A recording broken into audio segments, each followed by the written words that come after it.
नाज़िम झंडोमरी में एसटीपी अगवान असद जसकानी ते हमले खिलाफ़ एहतिजाजी मुज़ाहिरो कयो वियो आहे। वधीक तफ़सीला पेश आहे गुलज़ार अली लुंड जी हीअ रिपोर्ट।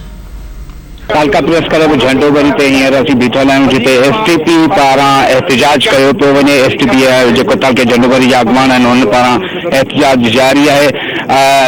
जेको असद जसकानी आहे हुन ते हमलावरनि हमलो करे हुनखे ज़ख़्मी करे विधो, जंहिंजी अञा ताईं FIR जेका आहे दर्ज न थी सघी आहे। हिननि जी डिमांड आहे त हीअ जेका आहे FIR दर्ज कई वञे ऐं हमलावरनि ख़िलाफ़ कानूनी कार्रवाई कई वञे। अचो त एसटीपी जा हिते अॻवान मौजूद आहिनि, उन्हनि सां ॻाल्हायूं त हू धरती टीवी सां पंहिंजा कहिड़ा वीचार वंडीनि था। तनुलिया जो एसटीपी जो अॻवान आहे तनुलिया ज़िले जो, उन ते जेको 21 तारीख़ ते जेको हमलो थियो कोरट जे मथां, पंहिंजी तारीख़ ते जो उन खां पोइ जेको हमलो थियो उनजी FIR जेका आहे सही दाख़िल न थी थिए। हीअ जेको MPM जो दबाव पइजी वियो आहे इंसाना ते, जेको माना असांजो FIR जेका दाख़िल न थी थिए।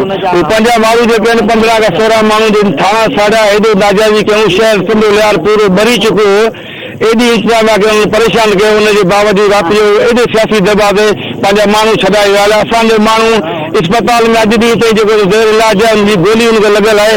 असांजी FIR जेका त दाख़िल न थी असां तमामु नाइंसाफ़ी आहे, असां सां इंसाफ़ कयो वञे।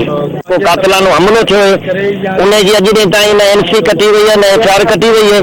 असांजो इहो मुतालबो आहे त बराए महिरबानी SSP साहब खे ऐं DIG टंडोलियार हैदराबाद खे सभिनी खे इहो मुतालबो आहे त असांजी अमरा जी FIR कटी वञे। असां इहो मुतालबो था करियूं त जेको असांजो दोस्त आहे असद जसकानी उनखे 5 ॾींहं थी विया आहिनि, जेको नाज़ुक हालत में लम्स हैदराबाद हॉस्पिटल में पियल आहे, उनजी FIR कोन कटी इहो कोर्ट ते जेको वाक़ियो थियो हूंदो थियो आहे, तव्हांखे मालूम आहे असांजे साथी ते दहशतगर्दनि जेका फायरिंग कई आहे हुनमें ज़ख़्मी आहे ऐं हुते अलाए कंहिंजूं को फायरिंगूं थियो आहिनि जिन में उन्हनि जो दहशतगर्द एक्सपायर थियो आहे।